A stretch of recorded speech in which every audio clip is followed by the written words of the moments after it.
Vadodara municipal standing કમિટીની બેઠક 20માંથી 19 કામોને મંજૂરી, એક દરખાસ્ત પરત. વડોદરા મહાનગરપાલિકાની સ્થાયી સમિતિ સ્ટેન્ડિંગ કમિટીની બેઠકમાં કુલ 20 કામોની દરખાસ્તો રજૂ કરવામાં આવી. ચર્ચા વિચારણા બાદ સમિતિએ 19 કામોને મંજૂરી આપી છે, જ્યારે એક મહત્વપૂર્ણ દરખાસ્ત પરત મોકલવામાં આવી છે. દર અઠવાડિયે યોજાતી વિકાસલક્ષી કામોની આ બેઠકમાં આ વખતે કમિશનર દ્વારા વિવિધ વિભાગોની દરખાસ્તો રજૂ કરવામાં આવી હતી, જેમાં સામાન્ય વહીવટ વિભાગ, આરોગ્ય વિભાગ, solid waste management, payment and storm, water drainage, પાણી પુરવઠા વિભાગ, સ્ટ્રીટ લાઇટ વિભાગ, મિકેનિકલ ખાતું, બિલ્ડિંગ પ્રોજેક્ટ વિભાગ સહિતના અનેક મહત્વપૂર્ણ વિભાગના કામો સામેલ હતા. ચર્ચા દરમિયાન મોટાભાગના કામોને અનુકૂળતા દર્શાવતા મંજૂરી આપવામાં આવી હતી, પરંતુ આસિસ્ટન્ટ મ્યુનિસિપલ કમિશનર ક્લાસ 1 થી ક્લાસ 2 મેટ્રિક્સની લાયકાતમાં સુધારો અને જગ્યાની સંખ્યા એક જ હોય તો આંતરિક પસંદગી કરતાં સીધી ભરતી વધુ યોગ્ય રહેશે એવી દરખાસ્ત અંગે સમિતિએ વધુ સ્પષ્ટતા જરૂરી ગણાતા તે દરખાસ્ત પરત કરી દીધી છે. સમિતિની મંજૂરી બાદ હવે વિવિધ વિભાગોમાં અનુરૂપ વિકાસ કાર્યોથી શહેરમાં સેવાઓ વધુ મજબૂત થવાની શક્યતા વ્યક્ત કરવામાં આવી રહી છે. આજની સ્થાયી સમિતિમાં 20 દરખાસ્તો ચડાવવામાં આવી હતી, જેમાંથી એક દરખાસ્ત પરત કરી છે, 18 મંજૂર કરી છે અને એક જાણમાં લેવામાં આવી છે. કામોની વાત કરીએ તો Gujarat fire prevention and life safety measures rules 2014 અંતર્ગત વડોદરા કોર્પોરેશન દ્વારા ફાયર પ્રિવેન્શન વિંગની રચના કરવા માટેની દરખાસ્ત કમિશનર તરફથી આવી હતી. દરખાસ્તમાં જણાવ્યા મુજબ લગભગ 34 જેટલો મેન પાવરનું મહેકમ ઊભું કરવાનું છે, જેમાં ખાસ કરીને deputy chief fire officer, divisional fire officer, station officer, સબ officer, additional assistant engineer civil, additional assistant engineer electrical અને સૈનિક ફાયરમેન જુનિયર ક્લાર્ક 4 એમ છે ટોટલ 34 જેટલી જગ્યાનું મહેકમ આજે ઊભું કરવાની જે દરખાસ્ત હતી એને સૈદ્ધાંતિક મંજૂરી આપવામાં આવી છે. વડોદરા મહાનગરપાલિકા સામાન્ય વહીવટ વિભાગ દ્વારા જે અલગ અલગ ડિપાર્ટમેન્ટમાં 150 કે તેથી વધુ જગ્યા માટે વાર્ષિક ઇજારાથી પીનની જરૂર હોવાના કામને 3.53 કરોડ એટલે કે 0.9% ઓછા મુજબના ભાવપત્રકને મંજૂરી આપવામાં આવી છે. વડોદરા મહાનગરપાલિકા દ્વારા આસિસ્ટન્ટ મ્યુનિસિપલ કમિશનર વર્ગ 1ની પે મેટ્રિક્સ 67,700 થી 2,08,700ની જગ્યાની લાયકાતમાં સુધારો કરવાની દરખાસ્ત હતી, જે માનનીય કમિશનરશ્રીના લેટરના આધારે પરત કરવાનો નિર્ણય લેવામાં આવ્યો છે.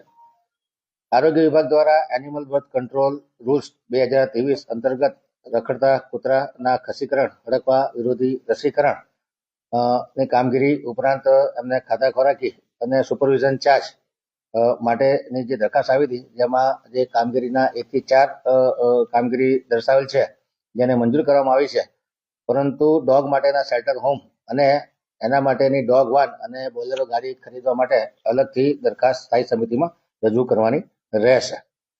મકરપુરા સ્થિત લેન્ડફિલ સાઇટ ખાતે ઘન કચરા નિકાલ માટે 2 લાખ મેટ્રિક ટન પ્રોસેસિંગ માટે ₹851 પ્રતિ મેટ્રિક ટન જે મર્યાદા વધારવાની છે, એટલે 2 લાખ મેટ્રિક ટન સુધીની કામગીરી વધુ કરવાની હયાત એજન્સીને પરમિશન આપવામાં આવેલી છે. ઇલેક્ટ્રિકલ મિકેનિકલ સુવેસ્ટ શાખા દ્વારા diesel engine driven self priming trolley mounted pump set 10 નંગ ખરીદવાના હતા, જે 1% ઓછાના ભાવે એટલે કે 82,01,000ના ભાવપત્રકને મંજૂરી આપવામાં આવી છે. ફતેગંજ વિસ્તારમાં કમાટીપુરા નવયુગ વિદ્યાલયથી તાજ બુરહાની થઈને વિશ્વામિત્રી નદી સુધી આરસીસી કવર વરસાદી ચેનલ બનાવવાના કામને 16.9% ઓછા મુજબ 2,45,00,000ના વત્તા જીએસટીના કામને મંજૂરી આપવામાં આવી છે. વડોદરા મહાનગરપાલિકાના પૂર્વ ઝોન વિસ્તારમાં હયાતી વરસાદી ગટર સાફ કરવાના કામે ઇજારદારની નાણાકીય મર્યાદામાં 20 લાખનો વધારો કરવાનો હતો, જેને મંજૂર કરવામાં આવ્યું છે. ઓરિજિનલ ઇજારો 25.51% ઓછા મુજબનો હતો. વડોદરા મહાનગરપાલિકા ઉત્તર ઝોનમાં હયાત વરસાદી ગટર સફાઈ કરવાના કામે જે ઇજારદાર હતો, જે 25% ઓછા મુજબનો ઇજારો હતો, જેમાં 3 માસ અને 17.50 લાખનો વધારો માંગવામાં આવ્યો હતો, જે મંજૂર કરવામાં આવે છે. દક્ષિણ ઝોનમાં 2 કરોડની મર્યાદામાં પથ્થર પેવિંગ કર્બિંગ કરવાના જે કામ હતું, જે 30.28% ઓછા મુજબ 2 કરોડની મર્યાદામાં કરવાના કામને મંજૂરી આપવામાં આવે છે. પાણી પુરવઠા શાખા દ્વારા ઉત્તર ઝોનના વોર્ડ નંબર 2 માટે 2024-25 માટે પાણીની કાસ્ટ આયર્ન ડીઆઈ નળીકા નાખવાના કામે મંજૂર થયેલા ભાવ 50,09% વધુ મુજબના ઇજારામાં 3 માસની સમય મર્યાદા લગભગ 50,09,000 વધુ મુજબના ઇજારામાં 3 માસની સમય મર્યાદા વધારવાનું કામ હતું, જેને મંજૂર કરવામાં આવે છે.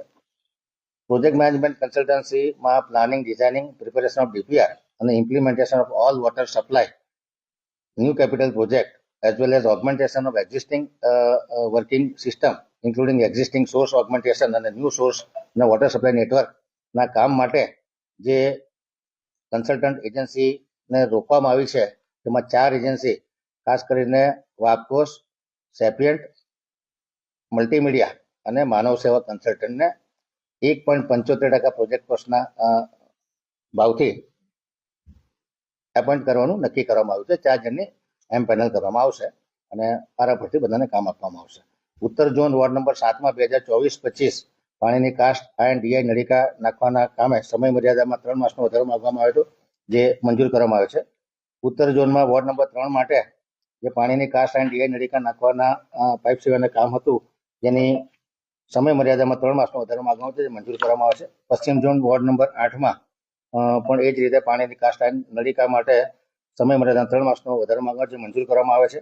ગોવડી વોર્ડ નંબર 5માં પાણી પુરવઠા વિતરણ શાખા દ્વારા પાણી નળિકાની નિભાવણીનો વાર્ષિક ઇજારો 70 લાખની મર્યાદામાં જે આવ્યો છે, તેને મંજૂર કરવામાં આવેલ છે. સ્ટ્રીટ લાઇટ વિભાગ દ્વારા ત્રીજા પ્રયત્ને ડીડબ્લ્યુસી પાઇપલાઇન ખરીદી 1% ઓછાના ભાવે 30,69,000ના કામને મંજૂરી આપવામાં આવી છે. નાણાં પંચની ગ્રાન્ટ 22-23 હેઠળ 6 નંગ ચેસીસ માઉન્ટેડ સક્શન કમ જેટિંગ મશીન ખરીદવાના કામને 3.50% ઓછા મુજબ 5.12 કરોડના કામને મંજૂરી આપવામાં આવી છે. ખંડેરાવ માર્કેટ ખાતે આઈટી બિલ્ડિંગનો સ્ટ્રક્ચર સ્ટેબિલિટી રિપોર્ટ પ્રસાર 3 હેઠળ 10,56,000ના ખર્ચે કરવામાં આવ્યો હતો, જેને જાણમાં લેવામાં આવ્યું છે. પશ્ચિમ ઝોનમાં ડિમોલિશ કરેલ સુભાનપુરા અતિથિગૃહના સ્થાને નવીન અતિથિગૃહ બનાવવાનું કામ 3.71% વધુ મુજબ 7.41 કરોડના કામ બાબતોને મંજૂરી આપવામાં આવી છે. આરોગ્ય વિભાગની જે દરખાસ્ત છે, જે પરિપત્ર છે અને નામદાર કોર્ટનો પણ જે હુકમ છે, તેમાં કયા પ્રકારે કામગીરી થશે? આમ જે વાત કરી રહ્યા છો કે અલગથી જે દરખાસ્ત આવશે, તો આ અગાઉ પણ આ પ્રકારના સેન્ટર હોમ બનાવવાની જાહેરાત કરી હતી, એનું શું સ્ટેટસ? મેં કીધું કે 4 ઝોનમાં સ્ટ્રે ડોગ્સ માટેના શેલ્ટર હોમ બનાવવામાં આવશે. સાથે સાથે ડોગને લઈ જવા લાવવા માટે, પકડવા માટે ડોગ વાન અને બોલેરો ગાડીની જરૂરિયાત છે, એ પણ ખરીદી કરવામાં આવશે.